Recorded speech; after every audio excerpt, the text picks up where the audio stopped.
the rollbacks, if there was any plans to, you think we should be rolling back any of the existing opportunities for American air carriers, businesses that have come about because of President Obama's executive orders, because a lot of these businesses in America are making plans. We have 1.5 million visitors now forecasted from our own country a year. Well, I must make a confession. I've never been in Cuba, so I have no firsthand knowledge. I do have quite a number of Cuban-American friends in Florida, and I notice that it's a sufficiently complex issue that even within individual families, there are people who disagree about what should be done. So it's one area I'd like to become much more educated in as time goes. I am aware that Starwood and some other hotel people have already made some deals for Cuba, so there seems to be a lot of interest on the part of American companies in doing business there, but I don't feel I'm expert enough in that right now to have a firm view.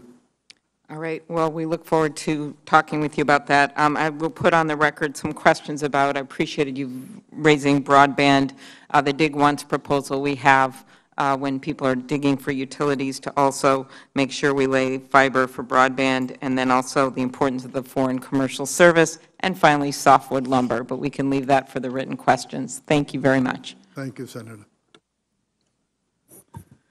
Thank you, Senator Klobuchar. Senator Sullivan. Thank you, Mr. Chairman, and Mr. Ross, welcome. Appreciate your willingness to serve and your previous service to our country. And you know, you and I talked about it in our meeting before this hearing, but I had an opportunity to have a front row seat in some ways, working at the National Security Council staff at the White House on economic issues, what happened with the steel industry and what you were able to do. And I think that's something that is an important and positive part of your record, and I know that there's thousands and thousands of steel workers who appreciated that. We also had the opportunity to talk about, to me, one of the most important issues that we can face as a nation right now, and that's the issue of economic growth. And as you know, the last 10 years, we've had a lost decade of economic growth. President Obama is going to be the first president never to hit 3% GDP growth ever in a year, almost never hit it in a quarter. And so that's, the Obama administration has now said, well, that's the new normal. We shouldn't expect to hit traditional levels of American growth, 3.5%, 4%, 4.5%. Do you agree with that, that the new normal is something that we're achieving our full maximum potential as an American economy at 1.5%, 2% growth, the numbers of the last 10 years, or can we get back to traditional levels of American growth? And if so, how do we do that? I think we can. During the campaign, I characterized the 1.5%, 2% not as the new normal, but as the new dismal. I don't think we need to have the new dismal. So you think the narrative that's very pervasive in Washington, D.C., that the new normal is here to stay, this is what we should achieve, this is what we should expect, I think it's a surrender. So you disagree with that? I'm pretty sure that if that proves true, you won't be seeing me much longer because the president-elect won't put up with it. So how do we get to traditional levels of American growth, 3.5%, 4%, 4.5%, which, by the way, Democrat and Republican administrations have achieved this. This has been that's the normal for America. Well, I think I wrote an editorial with Peter Navarro that outlined 4 planks to the economic policy. One was regulatory reform. I'm not against all regulations, obviously, but I do think that pendulum perhaps has swung a bit further than it should. And I believe the president will roll back some of the regulations. I don't know which ones, but I think he'll roll back some. And that's one of the most frequent complaints I hear from the business community is about over-regulation. A second is the energy policy, both making us closer to being energy self-sufficient, because we still are a net importer of energy, and however you look at it, that's a drain on the economy. Third is what we've been talking about before, helping our balance of trade, particularly by increasing the exports. I think if we combine each of those and just get a fraction of a percent more growth from each, we'll get to the kinds of numbers that you were talking about. And last, of course, being the infrastructure. We desperately need infrastructure, not only because of the direct jobs it creates, but inefficient and archaic infrastructure is itself a drain on the economy. The grid, all kinds of things have to be fixed if we're going to be a truly competitive economy. Thank you, and we want to work with you on those 4 elements of getting back to the traditional levels of American growth.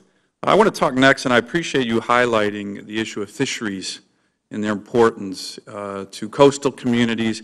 You know, in my state of Alaska, employment in the fishing industry is actually bigger than even in the oil and gas industry. So healthy coastal communities, a well-managed, sustainable fishery. Our fishery is considered probably the most well-managed, sustainable fishery on the planet. Is very important. I have the honor of chairing the subcommittee on oceans and fisheries and the Coast Guard on this committee. So I just want to get your commitment that, as you know, a big part of the Commerce Department is NOAA, is fisheries, is focusing on that data to keep our fisheries well-managed.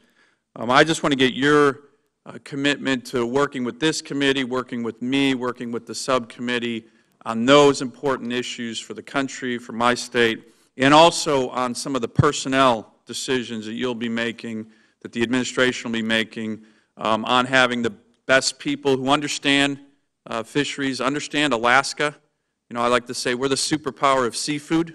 Almost 60% of all seafood harvested in the United States comes from Alaska's waters. So, if confirmed, I'd like to get your commitment to working closely with us on those important issues. Well, you certainly have it, and I am very mindful of the discussion we had about king crabs coming in from Russia as part of our trade problem, and I assure you that too will be something I'll look into if confirmed. Thank you. Thank you, Mr. Chairman.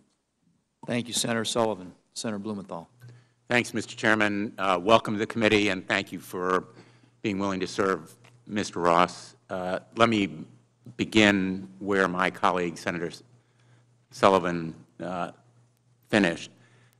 On the issue of fisheries, as you know, you have very substantial authority under your emergency powers to correct for inequities and overfishing. I'd like a commitment that you will consider using those emergency powers to address the flow of certain fish stocks, which you and I have discussed, from the Middle Atlantic states to the New England states, without the authority to fish at sufficient quotas for the fishermen of New England. Right. Well, I do remember very clearly our conversation, and I think it will be important to make sure that quotas are allocated properly. I'll need to do research to follow up on the indications you gave me in order to figure out exactly where I come out on exact details. This system is broken. It is broken from an environmental and an economic standpoint. It's costing jobs, and it is preventing the United States from using its fish stocks, and instead, as you and I discussed, has resulted in importing, Right. which destroys livelihoods and economic well-being in the New England states. And I'd like your commitment that Yep. you will work with me to use your emergency powers, but also to support legislative reform. I'm very interested in helping balance the payments. I'm very interested in helping the fisheries, so I look forward to seeing the details of the suggested legislation. And I want to welcome your modification, I'll put it somewhat delicately, of the plan that you and Mr. Navarro submitted, or your clarification of it, to permit other authorities like an infrastructure bank and a public financing authority, which I think are key to the public side of investment, and there has to be a robust public investment in our infrastructure, taking advantage of the low-interest environment that you very correctly Yeah, I suggested. think we're very fortunate, Senator, that it is a low-interest rate environment where we're trying to solve this problem. If it were a very high-interest rate environment, the problem would be 2 or 3 times as hard to solve. Let me focus on another area where I think you have really made a very personal sacrifice. Your service has resulted in your divesting yourself of literally hundreds of millions of dollars in assets so that you could reach an agreement with the Office of Government Ethics. I don't want to embarrass you or presume, but obviously of all of the billions of dollars in holdings that you own now, you have divested more than 90%. You have resigned from 50 positions. The process has been enormously complex and challenging and costly to you personally, correct? Yes, sir. And I want to ask you very directly, shouldn't the President of the United States do the same?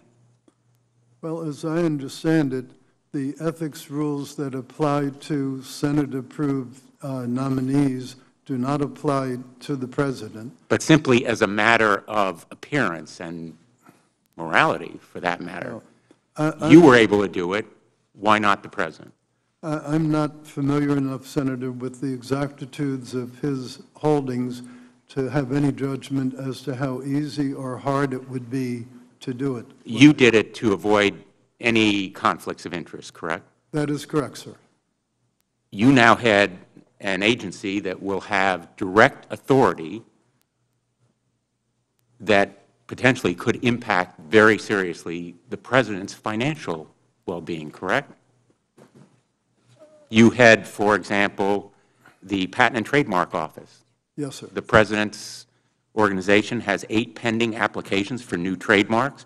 His trademarks for hotel, clothing, real estate could well come before the Trademark Trial and Appeal Board. You appoint that board, correct?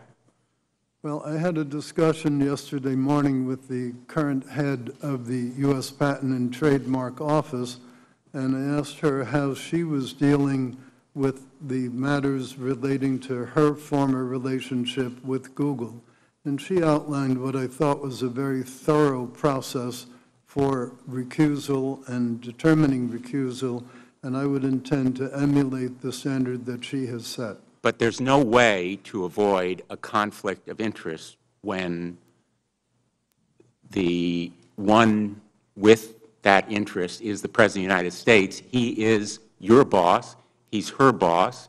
He is the one who presides over the entire United States government, and you appoint the judges who will sit on that appeals board, correct? That is correct. And so I would respectfully suggest that that conflict of interest is inevitable so long as the President of the United States refuses to divest himself. Creating the trust that he has done is no substitute for complete divestiture. I realize you can't order him to do so, but you will be, in effect, put in a very difficult, if not impossible, position as the Secretary of Commerce, who has appointing authority and ultimately approval authority over the Patent and Trademarks Office. Well, I'm quite sure everyone will be watching all of those matters, and therefore they will certainly be subject to public scrutiny. My time has expired. Thank you, Mr. Chairman. Thank you, Senator Blumenthal. Senator Heller. Mr. Chairman, thank you. And Mr. Ross, congratulations to you and to Hillary and to any family member that may be here or may be watching today's hearing.